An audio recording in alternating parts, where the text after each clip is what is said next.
Hello मैत्रिणींनो, नमस्कार. मी ज्योती. आज बघा आपण उन्हाळ्यासाठी छानपैकी ताक करणार आहे. तर या बाउलमध्ये मी जवळजवळ 2 चमचे आपले भाजीचा चमचा असतो ते 2 चमचे दही घेतलेलं आहे व त्याला अशा प्रकारे चांगलं फेटवून घ्यायचं. हे बघा मैत्रिणींनो, छान असं फेटवून झालं की घट्ट असं दही आपलं हे थोडं थोडं पातळ होतं व मग त्यामध्ये थोडे थोडे पाणी ॲड करून छानपैकी असं ढवळत राहायचं. हे बघा, थोडे थोडे थोडे थोडे असं पाणी ॲड करत जायचं. हे बघा, वरती पण त्याला खूप छान प्रकारे अशी साय येत आहे. अशा प्रकारे मिक्सरपेक्षा अशा प्रकारे आपण जर कधी ताक केलं तर ते पिण्यासाठी खूप फायदेशीर व उपयुक्त असतं. मिक्सरमध्ये फिरवल्या की अशी साय येत नसते त्याला. तर होता होईल तर हातानेच ताक करण्याचा प्रयत्न करा. तर आता यामध्ये मी 1 ग्लास पाणी व अजून थंडगार ताकातील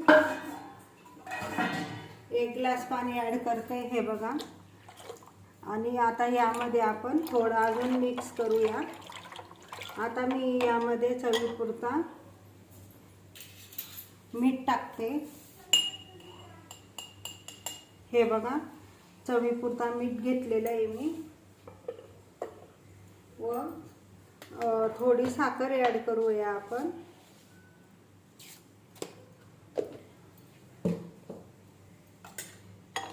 आणि परत त्याला चांगलं असं ढवळूया.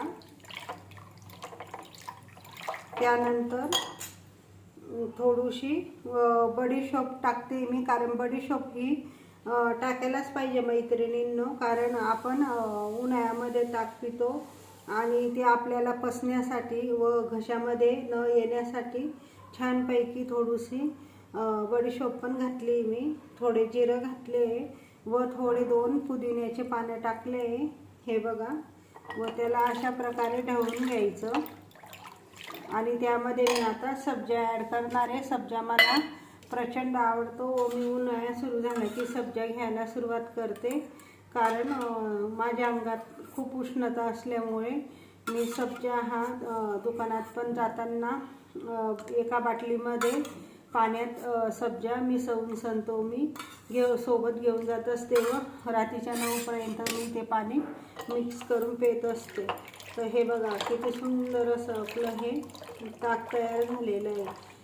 आणि माझा एक सल्ला आहे मैत्रिणींनो तुम्हाला, होता होईल तर पाण्यामध्ये सब्जा व काळं मीठ, बडीशोप फिरवून त्याचं पाणी प्यावं. म्हणजे कसं ऊन आहे ना, आपल्याला त्रास होत नाही उन्हाचा व पित्ताचा पण त्रास होत नाही. मला तर प्रचंड पित्त आहे आणि उन्हाळा लागलं की माझं हे नेहमीचं आहे. मी होता होईल तर अशा प्रकारे ताक करते. हे बघा, किती सुंदर आपलं हे ताक तयार झालेलं आहे.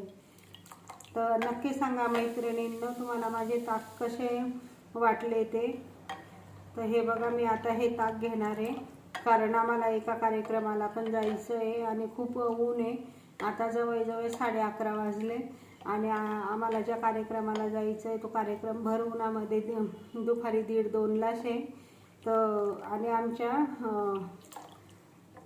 पाईपलाईन रोडापासून तर हे टोक तर ते टोक ते कार्यक्रमाचं आयोजन आहे. तरी पण कार्यक्रमाला जावंच लागणार आहे कारण समाजाचं पण आहे व जवळचं पण आहे तिच्याने. आता आम्ही दोघं पण आवरून निघणार आहे. मिस्टरांना पण आज सुट्टी होती, मुलांना पण सुट्टी होती.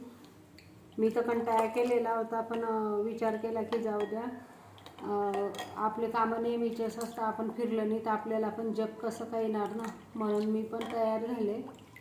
चला मग मैत्रिणींना मला नक्की कमेंटमध्ये सांगा व लाईक सबस्क्राईब करा, शेअर करा. धन्यवाद.